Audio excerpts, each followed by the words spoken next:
ধন্যবাদ। আমি ভোরে চট্টগ্রাম থেকে আসছি, চোখে ঘুম। তো আশা করি আমি আপনাদের হতাশি করব।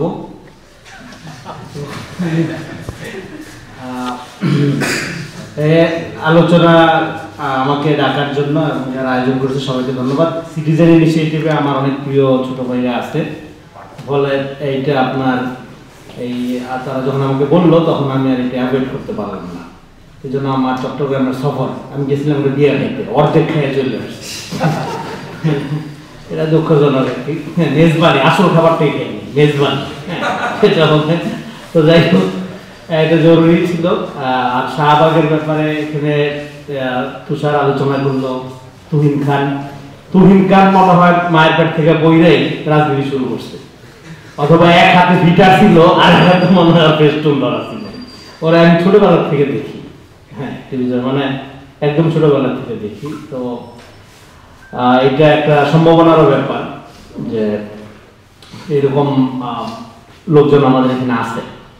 আমার খুবই পছন্দের এবং অনেক সমালোচনাও করি, অনেক ক্রিটিকও করি, কিন্তু আমার খুবই পছন্দের ইশরাক আছে। তো এখানে অনেক ভাইব্রেন্ট আলোচনা হয়েছে। আমার ধারণা লোকজন আমার এখনো যথেষ্ট বাচ্চা ছেলে মনে করে, এইটার দুঃখটা খানিকটা আজকে ঘুরছে। এখানে আমি মোটামুটি সিনিয়র, আমার চেয়ে জুনিয়রও আছে।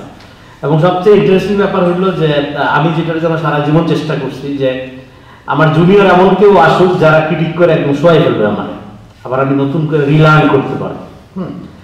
তো ওইটার সম্ভাবনা আমার মনে হয় যে এখন তৈরি হওয়ার একটা স্কোপ আসবে আর কি সামনে। যদি সব প্রোগ্রামে লাস্টে বক্তৃতা দেন তাহলে তো এই সব আমি তো আইসিডি করে আমার নাচতে। তো যাই হোক, এটা শিরোন আমরা দিচ্ছি কেন, এটা শিরোনটা হয় না, এটা হলো অভ্যুত্থান উত্তর বাংলা। অভ্যুত্থান বললে এটা আমি প্রথম টকশোতে যে ব্যাখ্যা করে বলছিলাম, আপনারা অনেকে হয়তো শুনছেন যে অভ্যুত্থান বললে এটার ইজ্জতের কোনো হেরফের হবে না, বিপ্লবী বলতে হবে জোর করে। এবং একটা অভ্যুত্থানকে বিপ্লব বলে চালানোর পরিণতি এলো, মানে এটা কি বলবো, যেটা মিসফিট হবে। হ্যাঁ, এটা বিপ্লব বলতেই হবে কেন? অভ্যুত্থান হলে কি গৌরব কমে যায়? না, কমে যায়, এটা অভ্যুত্থান। তো ওনার ক্লাসিক ব্যাখ্যা আছে কেন। যাই হোক, আজকের যে আলোচনা শাহবাগের ধরেন এখানে আমরা যে আলোচনাগুলো শুনলাম, এগুলো বেশিরভাগ আলোচনা এমপিরিক্যাল। দেখেন, এমপিরিক্যাল আলোচনা হলো একটা স্টুপিড আলোচনা। এমপিরিক্যাল আলোচনা 2 বছর দাম নেই, কারণ হলো এটা 2 দিন পর লেন্স চেঞ্জ হবে। আমি দেখেছি, আমি মনে করি, আমি অমুক। হ্যাঁ, এই যে বাংলাদেশের বুদ্ধিজীবীদের খাসিলত, এটা থেকে আমাদের বাইরে দিতে হবে। হ্যাঁ, তো বাংলাদেশে যে কোনো আলোচনায় গেলে হ্যাঁ আমি মনে করি, তুই কেটা মনে কর, তুই মনে করলে কি আসবে? আইডিয়া দেবে কোনো আলোচনা নেই, ডিসকাসিভ কোনো আলোচনা নেই। তো যাই হোক, আমিও ডিসকাসিভ কোনো আলোচনা করবো না। হ্যাঁ, আমি যেহেতু শাহবাগের কি বলে যে পায়োনিয়ার লোকজন যদি থাকে কারা, মানে মূলধারা একদম শাহবাগকে যারা ডিসমেন্টাল করার ক্ষেত্রে ঐতিহাসিক ভূমিকা পালন করছে, আমার উত্থান হয়েছে বেসিক্যালি এন্টি শাহবাগী মুভমেন্টের মধ্যে দিয়ে। এবং ওই সময় আমি আমার দেশ পত্রিকায় লেখালেখি করতাম। বেসিক্যালি এমপিরিক্যাল আলোচনার আপনার সমস্যার কারণে আমি প্রথমত আইডিয়া ধরে আলোচনা করার চেষ্টা করব। আমি প্রথম শাহবাগের ব্যাপারে ইন্টারভেন করি, যে লেখাটা লিখে, সেই লেখার শিরোনাম স্টিল রেলিভেন্ট। সেই লেখাটা, সেটার নাম ছিল গণহত্যার রাজনীতি, ধর্মযুদ্ধে প্রবেশ। হ্যাঁ, সেটা স্টিল রেলিভেন্ট এবং এটা আমার একটা বেসিক থিসিস। এবং তারপরে লিখলাম বিচার নিয়ে রাজনীতি ও রাষ্ট্রীয় সন্ত্রাসের আবির্ভাব, ফাঁসি দিলে কি হয়। ওগুলো খুবই পপুলার লেখা, এবং ওইগুলি লেখাগুলি লেখি আর বিভিন্ন জায়গায় পালায় বেড়ায়, এক দিন এক বাসায় থাকি। হ্যাঁ, এবং শাহবাগে আমাকে অনেকবার অ্যাটাক করা হয়েছে, আমাকে অনেকবার ব্রুটালি সংঘবদ্ধভাবে আক্রমণ করা হয়েছে। যে ঘোড়াটা মারছে ওরা আমি বুঝতেছি অনেকদিন ধরে, 5 তারিখ করতে ওরা আর খুঁজে পেতেছি না, একটা সালাম দিতাম মনে। হ্যাঁ, ঢাকা বিশ্ববিদ্যালয়ের পরের নাম হাবিব। ওরা সংঘবদ্ধভাবে আমাকে 2-3 বার অ্যাটাক করা হয়েছে, এবং একবার তো বেশ ভালোভাবে ইনজুর করা হয়েছে। কিন্তু এটা কিন্তু শাহবাগে আমাকে অ্যাটাক কোনো ছাত্রলীগ করেনি, করছে সব বামপন্থীরা। এবং শাহবাগকে আমি যে জিনিসটা বলি, শাহবাগ হলো একটা কোষ্ঠী পাথর। এই কোষ্ঠী পাথরে ঘষা দিয়া আপনি একটা মানুষের রাজনৈতিক ঈমান পরীক্ষা করতে পারবেন। এটা একটা কোষ্ঠী পাথর। ফলে শাহবাগ পোস্ট শাহবাগ বললে কিছু হয় না, কারণ হচ্ছে শাহবাগ একটা লিভিং ফেনোমেনা। আর শাহবাগটা 13 সালে হুট করে নাজিল হয়নি। এটা কিভাবে আসে? শাহবাগ হিস্টোগ্রাফিটা কি? শাহবাগ হিস্টোগ্রাফিটা হলো ঘাতক দালাল নির্মূল আন্দোলন হচ্ছিল লম্বা সময় ধরে। মুক্তিযুদ্ধের ভারতীয় বাঙালিদের দ্বারা নির্মিত বয়ানের সামাজিকীকরণ করা হচ্ছিল, খুবই ব্যাপক ফোর্সে সেটা করা হচ্ছিল, এবং সেইটার যে সিলসিলা, তার যে রেডিক্যাল অভ্যুত্থান, সেটা হলো শাহবাগ। ফলে এটা হুট করে ফাঁসির দাবির জন্য তাদের মনে পড়লো, যাচ্ছে এগুলো তো জেল দিতেছে, ঠিক হচ্ছে না, ফাঁসি দিলে মনে হয় ঠিক হবে, এই জন্য নেয় না। এবং তারা মুক্তিযুদ্ধের চেতনা এই আওয়ামী বয়ানকে ফিট করার ক্ষেত্রে পলিটিক্যালি যারা আওয়ামী লীগ করে তাদের চেয়ে অনেক বেশি মানে অ্যাগ্রেসিভ বামপন্থীরা। আওয়ামী লীগের লোকের কিন্তু মুক্তিযুদ্ধের ব্যাপারে কোনো আগ্রহ নেই, কারণ ও যুদ্ধই করেনি, কলকাতায় মোজ মাস্তি করছে, ও জামিয়ে রেখেছে। মুক্তিযুদ্ধের ব্যাপারে কিন্তু আওয়ামী লীগের কোনো মাথা ব্যথা নেই। আপনি একটা সহজ হিসাব, একবার আমি একটা বলছিলাম একটা আওয়ামী লীগের নেতার সাথে একটা টকশোতে মুক্তিযুদ্ধ নিয়ে প্রচুর কথা বলে, আপনি দেখেন একটা সহজ হিসাব আপনারা এটা করতে পারেন। সেটা হলো ৭১-এর যে শহীদদের তালিকা, এইটা সরকারি তালিকা না, বিভিন্ন এলাকায় শহীদদের তালিকা আছে, দেখবেন মোড়ে মোড়ে টানানো আছে, ইয়ার মধ্যে আছে। আর ওই সময়ের আওয়ামী লীগের নেতৃস্থানীয় নেতা এদের একটা লিস্ট দিলেন, দেখবেন একটাও মনে নেই। বড় নেতা আওয়ামী লীগের ওই সময় বড় নেতা ৬৯ থেকে ৭১ পর্যন্ত বা ৭২ পর্যন্ত নেবেন, আর মুক্তিযুদ্ধের শহীদদের বিভিন্ন এলাকার তালিকা নেবেন, দেখবেন আওয়ামী লীগের লোক খুঁজে পাবেন না, খুব কম। এই হলো তাদের মুক্তিযুদ্ধ। তো এই খুব মাইন্ড করছিল। তো এই জন্য আপনার শাহবাগের হিস্টোগ্রাফিটা যদি আপনি দেখেন, বাংলাদেশের রাজনীতির যে ৫৪ বছরের আমাদের রাজনৈতিক অর্জন কি, একটা আওয়ামী ফেস্টিভাল, তাই না? এই আওয়ামী ফেস্টিভালের বিকাশের সিমটমগুলো, বিকাশের লিনিয়ার লাইনগুলো যদি দেখেন, সেই লাইনের মধ্য দিয়ে একটা আমরা শাহবাগের উত্থান দেখছি। তো এই শাহবাগের উত্থানটা হঠাৎ করে একটা পলিটিক্যাল রিজনের মধ্য দিয়ে হয়েছে, একটা রাজনৈতিক দাবির জন্য হয়েছে, নট নেসেসারি, এরকম আমার মনে হয় না এরকম। তো এইটা ঘাতক দালাল নির্মূল কমিটি যেভাবে এটা আপনার ঘটাইছে, এবং তার জন্য বাংলাদেশের মূলত মূলধারা, তথাকথিত মূলধারা সমস্ত সাংস্কৃতিক মিডিয়া প্রতিষ্ঠান ব্যক্তিবর্গ কাজ করছে। হ্যাঁ, ফলে তখন এই জন্য শাহবাগ একটা ট্রেন্ড হয়ে গেছিল। শাহবাগ ব্যাপারটা কিন্তু একটা ট্রেন্ড হয়ে গেছিল। শাহবাগে যারা গেছে, রাজনীতি বুঝা শুনে যাওয়ার ব্যাপার ছিল এরকম না, এটা যাইতে হবে, না গেলে কি ইজ্জত থাকে? হ্যাঁ, এটাই তো একটা মানে এরকম একটা জোয়ার, যে ওয়েব বলে না, জোয়ার তৈরি করা হয়েছিল। তো এই যে একটা ফেস্টিভ জোয়ার তৈরি করা হয়েছিল, যে জোয়ারের মধ্য দিয়ে পরবর্তী সময়ে আমরা দেখলাম যে আওয়ামী ফেস্টিভাল আরেকটু শক্তিশালী হওয়ার সুযোগ নিল। তো এই জিনিসটা যে ধরেন বাংলাদেশের বেশিরভাগ লোকই এটা তুহিনা আলোচনা করছে খানিকটা, যে ধরেন বা ইয়ার আলোচনাতেও আসছে, তুষারের আলোচনাও আসছে, তারপরে ইশরাকের আলোচনাও আসছে। যেমন শাহবাগী, আপনি সব জায়গায় শাহবাগীকে আপনি ট্যাগ দিতে পারেন। এখানে একটা আলোচনায় দেখলাম যে শাহবাগের সংজ্ঞায়নের একটা সমস্যার কথা আলোচনায় আসছে। দেখেন শাহবাগের সংজ্ঞানটা খুব সহজ, হ্যাঁ, এবং শাহবাগের এই যে বাইনারি, এই বাইনারিটা কিন্তু সমাজে নানাভাবে ছিল। ধরেন আমি একবার আল মাহমুদের একটা ইন্টারভিউ নিতে গেছিলাম, আমি যে বলছিলাম যে দেখেন বাংলাদেশের শাপলা শাহবাগীর যে বাইনারিটা, এটা বাংলাদেশের পোয়েট্রি জগতে কিভাবে ছিল, এটা শামসুর রহমান আল মাহমুদ বাইনারি আকারে ছিল। হ্যাঁ, এরকম প্রত্যেকটা স্তরে যদি আপনি খুঁজেন দেখবেন যে এই বাইনারি আছে, এখনো আছে সমাজে। এর কারণ অনেকগুলো, বিস্তারিত ব্যাখ্যা করা যাবে। তাহলে আপনি যদি দেখেন যে শাহবাগ স্টিল একই রকম রয়েছে, এবং শাহবাগ আরো পাওয়ারফুল হয়েছে।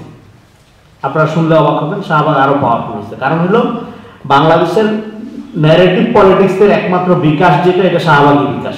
এই ধারারই এইটাই পলিটিক্স, আর কোনো পলিটিক্সের বিকাশ হয়নি। ফলে এখানে কোনো বাইনারি নেই, আছে একটাই পলিটিক্স, শাহবাগী পলিটিক্স। আপনি আমি আমরা কোনোভাবে মূল ধারার না। হ্যাঁ, বাংলাদেশে যেটা বারবার বলি, এখানে মুসলমানরা সংখ্যায় মেজরিটি, কালচারালি তারা মাইনরিটি। হ্যাঁ, তো ফলে আপনি রাইট, একটা টেলিভিশন আসবে, চিন্তা করছেন? হ্যাঁ, এটা কথা। আর এখন আমরা ভাইরাল লোক, টেলিভিশন আসবেন না? এই দেখেন মিডিয়াতে এখনো আওয়ামী লীগের লোকজন সব বসা।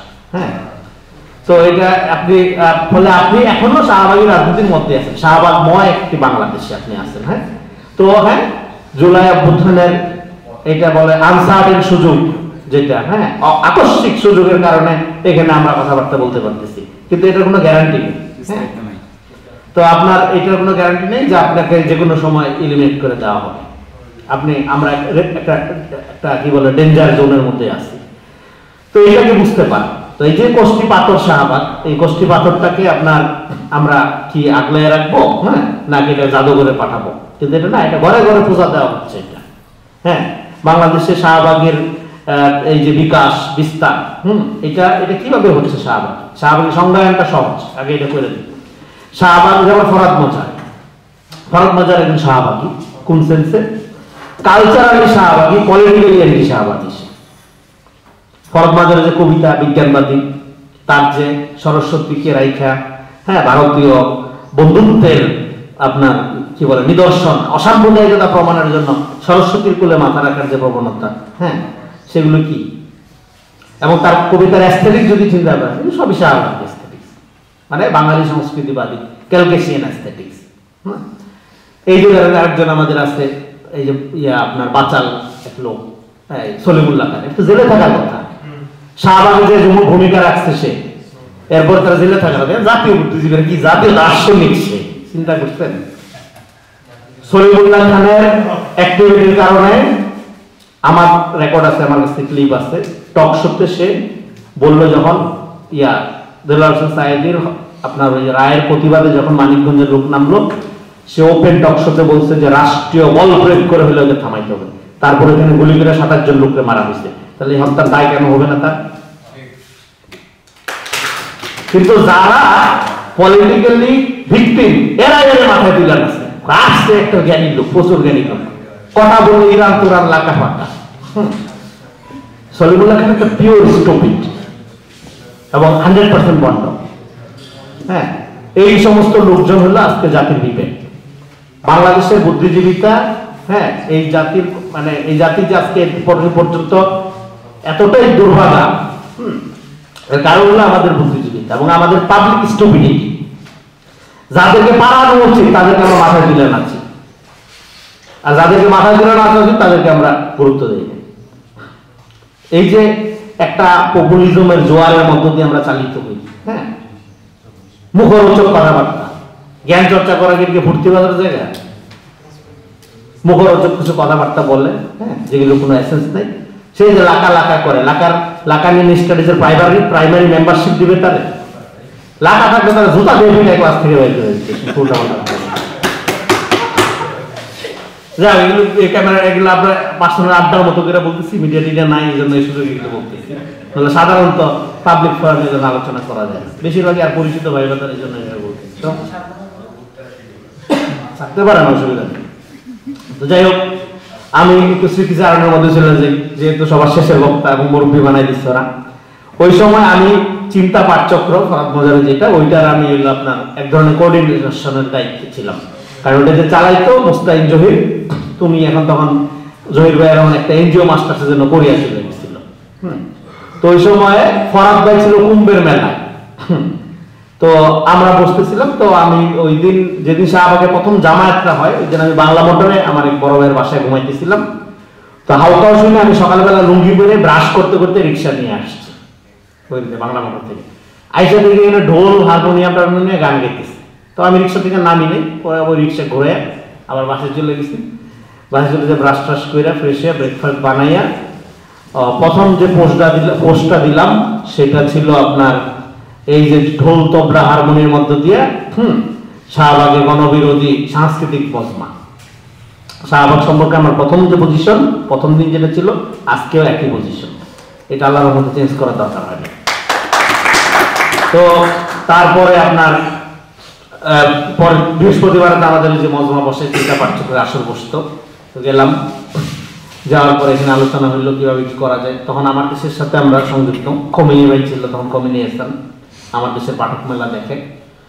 তো এখানে আমার দেশে যেহেতু আমি লিখতাম, মাঝে মাঝে যাইতাম, তো চিন্তা পাঠচক্র থেকে আমরা পজিশন নিয়ে নিছি যে এটাকে আমরা শাহবাগের বিরুদ্ধে আমরা দাঁড়াবো। এটা আমরা কোনো ইসলামী জায়গা থেকে পজিশন নেওয়া হয়নি। পজিশনটা নেওয়া হয়েছিল একটা ধরেন মাওয়িস্ট জায়গা থেকে। এবং ওই সময় যারা মাওয়িস্ট পজিশনে ধরেন বিলং করতো, তারা অনেকেই কিন্তু শাহবাগের বিরুদ্ধে পজিশন নিতে পারছিল। যেমন রাজশাহী বিশ্ববিদ্যালয়ের আল মামুন, এরকম যারা একটু ধরেন মানে সোভিয়েত বাম বা সিপিইউ একটা বাম এই ধারার বাইরে যারা ছিল তারা স্বাভাবিক ব্যাপারে বিরোধী কম ছিল, কিন্তু ক্রিটিক্যাল ছিল অনেক লোক, শুরু থেকে অনেক লোক ক্রিটিক্যাল ছিল। কিন্তু এটা কিন্তু মেইনস্ট্রিম বুদ্ধিজীবিতার মধ্যে আপনার ধরেন যারা পরিচিত মুখ তাদের মধ্যে শুধু মাহমুদুর রহমান, ফরহাদ মজার আর ছোটদের মধ্যে আমরা, হ্যাঁ তখন তো আমি ওরকম মানে ধরেন আমিও ছোট মানুষই, ওরকম লোকজন চেনে টেনে না, তো আমাদের তো অত গুরুত্ব নেই। কিন্তু পজিশন যেটা আমরা নিচ্ছি সেটা হলো আপনার ধরেন যে ফরহাদ মজার তখন দেশের বাইরে কুম্ভের মেলায়, তো চিন্তা পার্থক্য তখন গৌতম দাস দেশে, তো আমরা একটা পজিশন নিয়ে নিলাম এবং আমরা অ্যাক্টিভিটি শুরু করে দিলাম এবং শাহবাগে ফেসিবাদের পদধ্বনি এটা 3 দিন পরে আমার দেশ কভার করলো। প্রথম 2 দিন আমার দেশে পজিশন নেয়নি, আমার দেশের একদম ইভেন্ট যেভাবে কভার করে নরমালি কভার করলো। তৃতীয় দিন থেকে আমার দেশ পজিশন নেওয়া শুরু করলো যে এটাকে আমরা বিরোধিতা করব। তো এইভাবে তখন আসলো এবং কমিউনিটির তখনও কোনো খবর নেই, ওই অঙ্গনে কোনো কিছু হচ্ছে না এইভাবে। তারপরে আস্তে আস্তে আমার দেশ এটা তুহিন আলোচনা করছে, আমার দেশ এগুলো রিভিল করলো। এই থাবা বাবা জাতির বাবা হিসাবে আসলো, তারপরে তার জানাজাতে গেল মনে হয় তখনকার হাসিনা মনে তার জানাজাতে আসলো, হ্যাঁ তারপরে হ্যাঁ মানে পলিটিক্যালি এটাকে করা মানে আপনার কি বলে ক্যাপিটালাইজ করার জন্য তার সাথে সেটা। পরে যখন দেখা গেল যে না এ তো ভয়ঙ্কর থাবা বাবা, হ্যাঁ পরে আওয়ামী লীগের লোকজন একটু বিপদে পড়ছিল, কারণ আওয়ামী লীগ তো আপনার ধর্মেও থাকতে চায়, জেরাতেও থাকতে চায়। তো যাই হোক আপনার পরে অ্যাক্টিভিটিটা এমন জায়গায় গেল যে দেখলাম যে বাংলাদেশের সমস্ত লোক শাহবাগ, বিশেষ করে বুদ্ধিজীবীরা সব শাহবাগে, আমরা গোটা কয়েকজন চোরের মতো পালায় রাস্তাঘাটে চলাফেরা করছিল। তখনও তো করোনা নেই, মাস্ক টাস্ক করার প্রচলন নেই, মাস্ক পরে চলাফেরা করা যেটা জানতাম না, তো নর্মালি চলাফেরা করতাম আর এই এলাকায় আসলে মাইর খেতাম, হ্যাঁ তো ব্যাপারটা খুবই প্যাথেটিক ছিল। কিন্তু আমাদের মনে হচ্ছিল যে এইটাকে যে কোনো মূল্যে থামানো দরকার। থামানোর জন্য তখন হ্যাঁ কম মাদ্রাসা এটা একটা অটো আন্দোলন হয়ে গেছে ব্যাপারটা এরকম না, কম মাদ্রাসা অটো নেমে গেছে ব্যাপারটা এরকম না। আবার কম মাদ্রাসার সাথে আমরা যারা শাহবাগকে যে কোনো মূল্যে মাটির সাথে মিশাতে চাচ্ছিলাম আমাদের একটা পলিটিক্যাল ঐক্য হয়ে গেছিল তাও না, কিন্তু আমাদের যে কোনো মূল্যে এটাকে থামানো দরকার ছিল। ফলে একটা ভেতরের একটা ইঞ্জিনিয়ারিং ছিল এবং ব্যাপক লোক এটাতে কাজ করছে। এবং ওই সময়ই আমি আমার হলো ফরহাদ ভাইয়ের সাথে ইসলাম প্রশ্নে তর্ক শুরু হয় এবং ফরহাদ ভাই বেসিক্যালি মানে ফরহাদ ভাইয়ের ইসলাম প্রশ্নটা বা ধর্মটাকে আমি বলি যে নাস্তিকের ধর্ম বাসনা, তার বলে আমার পক্ষে এটা সম্ভব না, যেহেতু আমি এরকম অনেক আপনার ফরহাদ ভাইয়ের কাছে অনেক কিছু শিখছি, কিন্তু আমার ওই যে বাণী ওই একটাই, আমি ফেরাউন দেখিনি, ফরহাদ মজার দেখেছি, হ্যাঁ তো ফলে বিস্তারিত ব্যাখ্যার দরকার নেই। তো যাই হোক পরে আমরা একটা গ্রুপকে নিয়ে জওয়ান যে শুরু হইলো তখন জওয়ান গ্রুপ একটা বের হয়ে গেলাম। বের হয়ে এসে প্রথম আমি জওয়ানের 2 টাকার একটা এরকম আপনার ওই ট্যাবলেট আকারে ম্যাগাজিন ট্যাবলেট পত্রিকার মধ্যে বের করলাম। তা সেইখানে আপনার প্রথম একটা আর্টিকেল লেখা হইলো। তখন আলী রিয়াজরা প্রথম আলোতে খুব হ্যাঁ ইসলামী জঙ্গিবাদ আফগানিস্তান হয়ে যাচ্ছে এটা এগুলো এই প্রজেক্ট তখন করতেছিল, ফেরি করতেছিল। সেটার একটা ক্রিটিক আমরা লিখলাম যে ইসলাম প্রশ্নে বুদ্ধিভিত্তিক পশ্চাৎপদতা, এটা কাভার স্টোরি করে আমরা পত্রিকা বের করলাম। সেই পত্রিকা যেখানে দেই ওই দিকে ফেলাই দেয়। তো ডিজিএফআই খুব ঝামেলা করলো, পত্রিকায় একটা কপিও কোথাও রাখতে পারি না, বিক্রি করা যায় না, কিছু না। তো যাই হোক তারপরে আসলো হেফাজতের উত্থানের ফলে আমরা ব্যাপক খুশি হইলাম যে এইবার অন্তত রাস্তাঘাটে চলাফেরা করা যাবে, কাউন্টার করছে না, রাস্তায় বেরোতে পারতেছিলাম না, অবস্থা এতই খারাপ ছিল। তো পরে যে হেফাজত আসলো সেইটা ওই সময় হেফাজতের উত্থানটা বাংলাদেশের ইতিহাসে আসলে যে বাংলাদেশের কাউন্টার সেলফ যেটা সেটাকে আসলে মানে হেফাজতের উত্থান না হলে বাংলাদেশের অবস্থা যে কি হইতো সেটা আসলে এখন কল্পনা করতে পারি না। কিন্তু পরে যখন যেটা মানে লম্বা স্টোরি শর্ট করে ফেলি, যে পরে যখন আবার হেফাজতে এরকম ওই যে 5 তারিখে যখন এরকম ক্র্যাকডাউন করা হইলো, চিন্তা পাঠচক্রের মধ্যে এদের মধ্যে এখন অনেক সেলিব্রিটি, এদেরকে আমি জোর করে ধরে নিয়ে আসি এবং তাদেরকে নিয়ে শাহবাগে ঘোরাঘুরি করা, হ্যাঁ, এই জুব্বা টুব্বা পরা এরকম করে ঘোরাঘুরি করা, একটা আতঙ্ক ছড়ানোর চেষ্টা, সেকুলারদের, যে হুজুরকে নিয়ে বইমেলা যাচ্ছে, এপিস্টিক ভায়োলেন্সের অংশ খানিকটা। হ্যাঁ, তো এগুলো তখন খুব মজা পাইতাম আর কি। হ্যাঁ, এই জন্য আমি কাছে ছিল আপনার এই যে কামরাঙ্গীচর মাদ্রাসা, এখানে বেশি যেতাম আর। তো সব মিলে এক সময় গেছে আর কি। ওইটাই বেসিক্যালি আমার পলিটিক্যাল উত্থান বা পলিটিক্যাল সেলফ তৈরি হওয়া শুরু হয়েছে আসলে শাহবাগের ওই অভ্যুত্থানের বিরোধিতার মধ্য দিয়ে। তো সেটা পরবর্তী সময়ে যখন আপনার এই শাপলা শাহবাগী পরিণতি লেখার ফলে হেফাজতের লোকজন আমাকে খুবই বললো যে আপনিও এইভাবে না লিখলেও পারতেন। আমাকে দেখেন, রাজনীতির প্রশ্নে বা ইডিওলজিক্যাল পলিটিক্যাল পজিশনের প্রশ্নে আমার বাপ যদি দাঁড়ায়, আমি কানতে কানতে গুলি করে দেবো, কোনো সমস্যা নেই। হ্যাঁ, এটা কিছু করার নেই। তো আপনাদের এই পলিটিক্যাল স্টেকটা বাংলাদেশকে কতটা ক্ষতি করবে এটা আপনারা চিন্তা করতে পারবেন না। এবং হেফাজতের এই আপনার কওমি জননীর কোলে উঠে যাওয়াতে বাংলাদেশে ফ্যাসিবাদ প্রলং হয়েছে। বাংলাদেশের যে মোরাল ফ্যাব্রিক, মোরাল যে আপনার এটা কি বলে যে স্প্রিট, এটা ক্ষতিগ্রস্ত হয়েছে। কিভাবে? ধরেন আওয়ামী লীগ, বিএনপি, জামাত যাই করুক, কওমি হুজুরদেরকে কিন্তু একটা আদর্শের প্রতীক মনে করে মানুষ।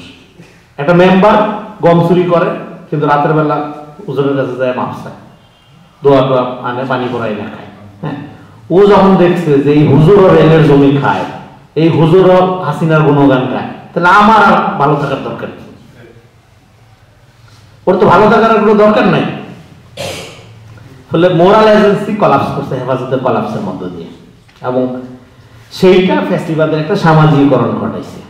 এবং এই জন্য ৩৬শে জুলাই যেটা ঘটছে সেটা হলো এই যে আমাদের তাবৎ ফেইলর, সেই ফেইলরের একটা সেভিয়র আকার একটা ঐতিহাসিক কর্তা সত্তার হাজির হয়েছে, নতুন কর্তা সত্তা হাজির হয়েছে।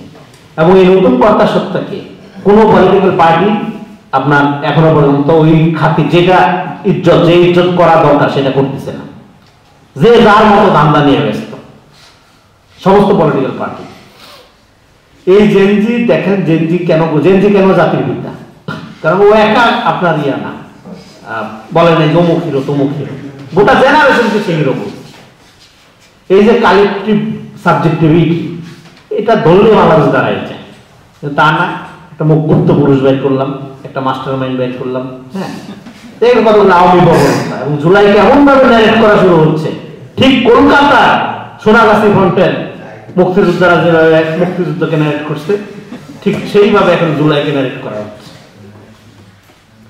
তো আপনার এটা একটা আওয়ামী প্রবণতা। ফলে ৭১কে যেরকম আপনারা আওয়ামী লীগের কোলে উঠাই দিচ্ছেন, এখন জুলাইকে আপনারা একটা নেক্সট পাওয়ার পার্টি কে হবে। আমি তো রাষ্ট্র দেখি না, আমি দেখি ডিপ স্টেট চারদিকে। রাষ্ট্র কোথায় অভ্যুত্থানের পরে? ডিপ স্টেটের দুনিয়ার অ্যাক্টর চারদিকে। তাহলে এই কাজ করা মুশকিল এই দেশে, এটা খুবই হতাশাজনক অবস্থা। যাই হোক, এই যে ধরেন ফলে শাহবাগ হেফাজতের বিনয়ের মধ্য দিয়েও হেফাজতের শাহবাগী হয়ে যাওয়া, মানে শাপলার শাহবাগী হয়ে যাওয়ার মধ্য দিয়ে যেটা হলো যে শাহবাগী মূলধারা এবং শাহবাগী প্রবল প্রতাপশালী, এটাই প্রমাণিত হইল। তাহলে পোস্ট শাহবাগী যুগে আমাদের আর ফেরা হলো না, কিন্তু মাঝখানে আমরা একটা অভ্যুত্থান করে ফেললাম। পোস্ট শাহবাগী যুগে আপনি ফিরবেন কিভাবে? ফেরার জন্য আপনার যে বয়ান বা ধরেন আপনার যে ফিলোসফিক্যাল আপরাইজিং দরকার বা কালচারাল আপনার মোবিলাইজেশন দরকার, সেই জিনিসটা তো শুরুই হয়নি। পোস্ট শাহবাগী যুগে আপনি যাবেন কিভাবে? শাহবাগকে তো আপনি অ্যাডজাস্ট করা হয়নি। যেমন যে শাহবাগের লোকগুলো ধরেন এই যে তুষার বললো বা ধরেন বিনাকিদা বলে, সলিমুল্লাহ খান কি বলছে, যাদের কাছে একবার মাপ চাইছে, ও যে বড় বড় কথা বলে, এই চোরটাকে মাপ চাইছে। ও শাহবাগকে বলছিল দ্বিতীয় মুক্তিযুদ্ধ, অথচ জুলাইকে পরে প্রশ্ন করা হয়েছে জুলাই দ্বিতীয় মুক্তিযুদ্ধ না বলে এটা দ্বিতীয় মুক্তিযুদ্ধ বলা যাবে না। তো কি কনফেশন করছে এখন যে বড় বড় কথা বলে? জুলাই ওর কাছে দ্বিতীয় মুক্তিযুদ্ধ না, ও 5 ট্রাক বই পড়ছে, কমপক্ষে 5 টনি ট্রাকে 5 ট্রাক বই করে একটা লোক শাহবাগকে দ্বিতীয় মুক্তিযুদ্ধ। ও না বোঝে মুক্তিযুদ্ধ, না বোঝে আপনার শাহবাগ। বই পড়ে যে মানুষ মূর্খ হইতে পারে তার একটা জ্বলন্ত উদাহরণ নেই। কোনো কাণ্ড জ্ঞান নেই। যাই হোক, আপনার এখন আমাদের কি দরকার? আমাদের দরকার চেঞ্জিং রিয়ালিটি, শাহবাগী বাস্তবতা ভেঙে ফেলা দরকার। সেটা কিভাবে ভাঙবো আমরা? লম্বা আলাপ, অনেক আপনার কি বলে যে ফাও কথাবার্তা হচ্ছে, একটু কমপ্লিট আলোচনা করে শেষ করে দিই, আজান দিবে। আমাদের এই রিয়ালিটি চেঞ্জ করে ফেলতে হবে। চেঞ্জ করার জন্য ফর্মুলা হলো কি? চেঞ্জ করার জন্য ফর্মুলা হলো ন্যারেশন পাল্টাই ফেলা, বয়ান চেঞ্জ করে ফেলা। বয়ান চেঞ্জ করবেন কিভাবে? বয়ান চেঞ্জ করবেন আরো সহজ ফর্মুলা। আমাদের একটা কাউন্টার, এটাকে বলে যে ঐতিহ্য বলে না, কৃষ্টি, tradition, change the tradition. Tradition change করে ফেলতে হবে।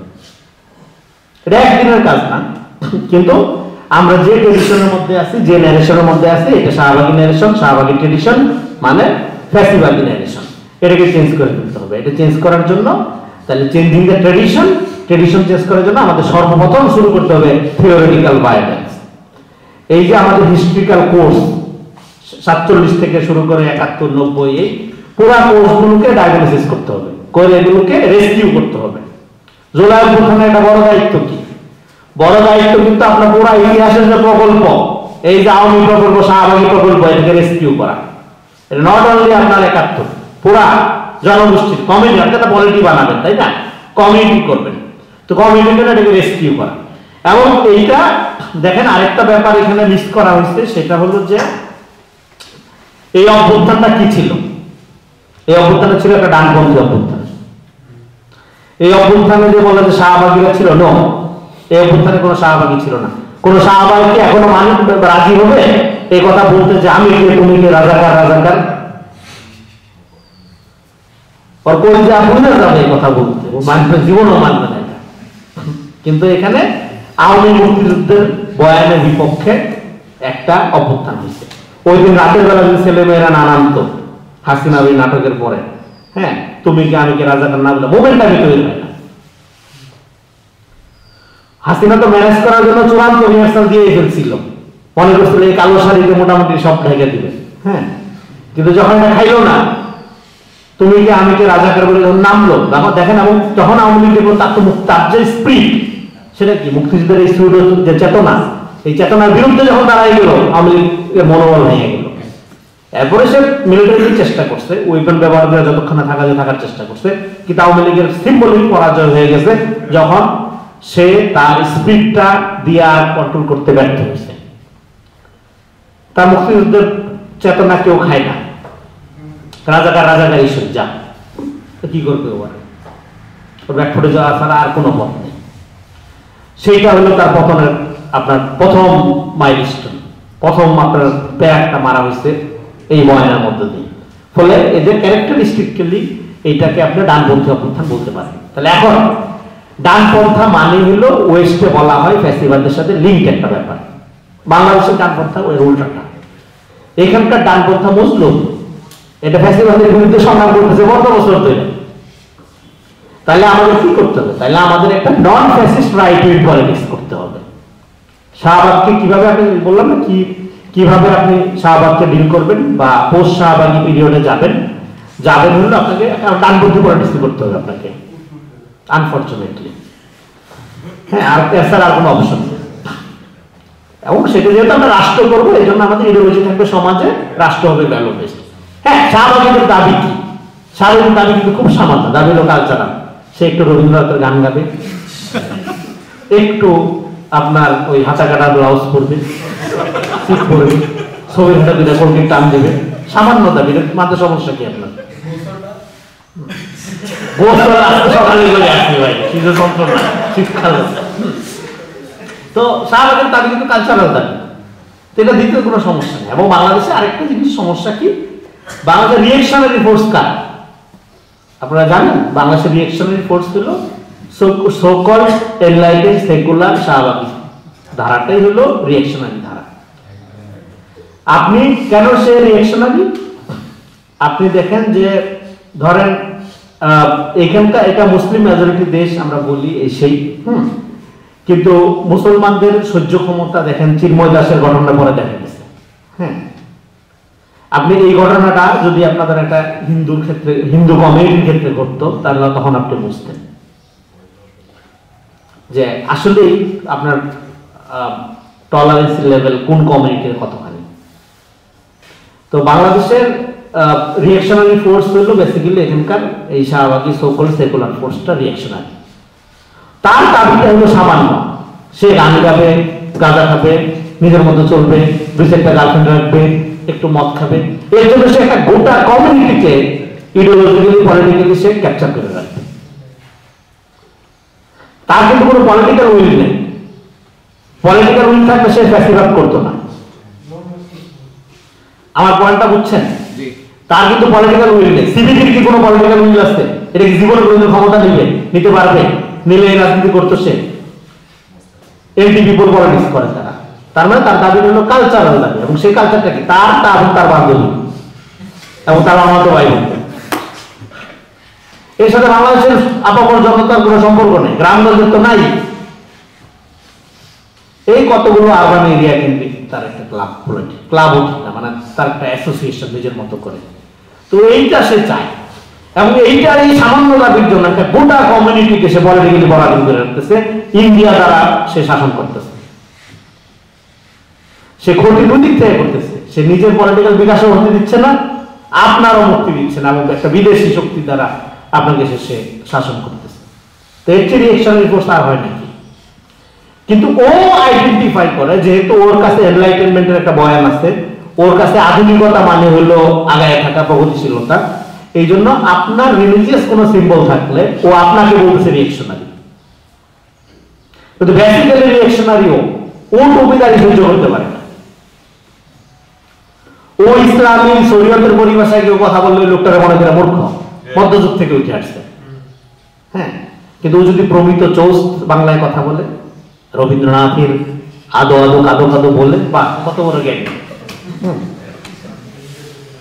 এই তো ব্যাপারটা। তো ও তো সবচেয়ে রিঅ্যাকশনারি, কিন্তু ওরে আপনি এখন আইডেন্টিফাই করতে পারেন নাই। আপনি বরং মানে ওর রিঅ্যাকশনের শিকার হয়েছে, ও আপনাকে আইডেন্টিফাই করছে রিঅ্যাকশনারি হিসাবে। এর চেয়ে বড় ট্র্যাজেডি আর কই আছে? আমার মনে হয় এটা পৃথিবীতে ইউনিক কেস। সে নিজে রিঅ্যাকশনারি, কিন্তু সে তার অপোনেন্টকে রিঅ্যাকশনারি বলে আইডেন্টিফাই করতেছে। হ্যাঁ, তো এটা গেল একটা। তো ফলে শাহবাগের সংজ্ঞাটা আমরা বলে শেষ করি। শাহবাগে আপনার নানা রকম ফোর্স আছে। কেউ পলিটিক্যালি এন্টি শাহবাগী হয়েও কালচারালি শাহবাগী হতে পারে, যেমন ফরাদ মোশাররফ। কিন্তু শাহবাগের ব্যাপারে মানে মানে সাচ্চা সৈনিক, যিনি পলিটিক্যালি এবং কালচারালি এন্টি শাহবাগী, এটা রেয়ার চিজ। এইটা বাংলাদেশে আমি এখন খুঁজে পাই। এইটা তৈরি করতে হবে আমাদের। এখন পলিটিক্যালি এবং কালচারালি দুই অর্থে এন্টি শাহবাগী একটা মানুষ কখন হবে? যখন সে ফিলোসফিক্যালি ডিসকোর্সের অর্থে এই পুরা বয়ানটাকে ডিসমেন্টাল করার তরিকাটা জানবে, নাহলে কিন্তু এটা করতে পারবে না। তো সেক্ষেত্রে আমাদের দরকার হবে একটা এই কালচারালি শাহবাগ এবং পলিটিক্যাল শাহবাগ, এই দুইটা যে আমাদের কিভাবে পরাধীনতার একটা আপনার কারণ আকারে হাজির হয়েছে, এটাকে আইডেন্টিফাই করা। তাহলে আপনি খুব সহজেই এই জায়গা থেকে বের হতে পারবেন। তো এই জন্য রাজনৈতিকভাবে যারা ধরেন এন্টি শাহবাগী, কিন্তু কালচারালি তারা শাহবাগী, কিন্তু যখন পজিশন নেওয়ার প্রশ্ন আসবে, সে কিন্তু শাহবাগী পজিশনটাই নেবে। সে এত এত ইসলামী বিপ্লব করবে, কিন্তু পজিশন নেওয়ার সময় সে চিন্ময় এর কোলে যায় বসবে। ফলে এটাকে এই জন্য বলছে এটাকে কোষ্ঠীপাতক শাহবাগ। এই কোষ্ঠীর নামটা আমি নিতাম না, কারণ এটা উদাহরণ প্রয়োজন নিতে হচ্ছে। এই কোষ্ঠীপাতকে ঘষা দিলে আপনি বুঝবেন এর মধ্যে কি আছে। এটা আলাদিনের সেরাজ পাইছি আমরা শাহবাগ। হ্যাঁ, রাজনৈতিক ভাবে শাহবাগকে বুঝতে পারলে বাংলাদেশ আগায় যাবে। আমরা এখনো পর্যন্ত শাহবাগের মধ্যে আছি, শাহবাগ পার হয়ে যাবে। হ্যাঁ, এই জন্য শাহবাগকে আপনার পুরোপুরি ডিসমেন্টাল করার জন্য যেই ধরনের বুদ্ধিবৃত্তিক, আমি যেটা আবার বলছি যে আগেই বললাম যে থিওরিটিক্যাল ভায়োলেন্স, হ্যাঁ দরকার, সেইটার জন্য আমাদের আসলে খুবই অনেস্ট হেগেল টাইপের ফিলোসফার দরকার। আমাদের ফটকা বুদ্ধিজীবী দার্শনিক এগুলো দরকার নেই। রিয়েলি মেডিটেটিভ থিঙ্কার দরকার, যে অনেস্টলি এই কমিউনিটির জন্য একটা পলিটিক্যাল ডিসকোর্স তৈরি করবে। আর এই যে সিভিলাইজেশনাল ডিসকোর্স, পোস্ট ইডিওলজি, এগুলো ফেক কথাবার্তা। পোস্ট ইডিওলজি বলে কিছু নাই। আমরা একটা লেট ফ্যাসিজম পিরিয়ডের মধ্যে আছি। কিসের পোস্ট ইডিওলজি? ইডিওলজিহীন মানুষ বাঁচে না। মানুষ অলওয়েজ ইডিওলজির মধ্যে থাকে, হয় সে স্বীকার করে অথবা করে না। যেমন আওয়ামী লীগের সময় সবাই আওয়ামী লীগ হয়েছিল। কিন্তু সে ইডিওলজি ছাড়া তার ইডিওলজির বাইরে সে চিন্তা করে, ইডিওলজির বাইরে চিন্তা করে না, কারণ মানুষ কোনো না কোনো বিলিভের মধ্যে ফাংশন করে। হ্যাঁ, নন বিলিভও একটা বিলিভ। তো যাই হোক, এটা আপনারা কষ্ট করে আসছেন, শীতের সকাল, কিন্তু এই আলোচনাগুলো আমাদের চালাইতে হবে। মানে শাহবাগকে আপনার টোটালি ডিসফাংশনাল করতে হবে। করলে আপনার এখানে একটা কি দরকার, আমাদের একটা সিটিজেনারি পলিটিক্স দরকার, নাগরিক ভিত্তিক রাজনীতি দরকার। শাহবাগ তো আপনাকে সেটা হইতে দিবে না। শাহবাগ অলওয়েজ আপনাকে তার কমিউনিটি, আপনি মুক্তিযুদ্ধের সাথে আপনার প্রতি ইমান আছে কিনা, আপনি সেকুলার কিনা, আপনি হিন্দুদের পূজাতে নাচতে পারেন কিনা, হ্যাঁ, এগুলো আপনার মাপকাঠি হবে প্রগতিশীলতা। আমাদের ফ্রিডম দরকার প্রত্যেক কমিউনিটির জন্য, এবং নাগরিক ভিত্তিক একটা রাষ্ট্র দরকার। সেই জন্য আমাদের ইডিওলজি, হ্যাঁ, শাহবাগ থাকবে সমাজে, এমনি শাহবাগও থাকবে সমাজে, এটার মধ্যে সামাজিক স্তরে ফাইট হবে, খুব সুন্দর ফাইট হবে, হ্যাঁ, কিন্তু আমাদের রাষ্ট্র হবে ভ্যালু বেসড। একটা মর্যাদা ভিত্তিক রাষ্ট্র আমাদের তৈরি করতে হবে। বাংলাদেশের মানুষের কোনো মর্যাদা নেই, খালি মর্যাদা প্রথম আমরা শাহবাগীতে, এটা হইল কিছু। সবাইকে ধন্যবাদ।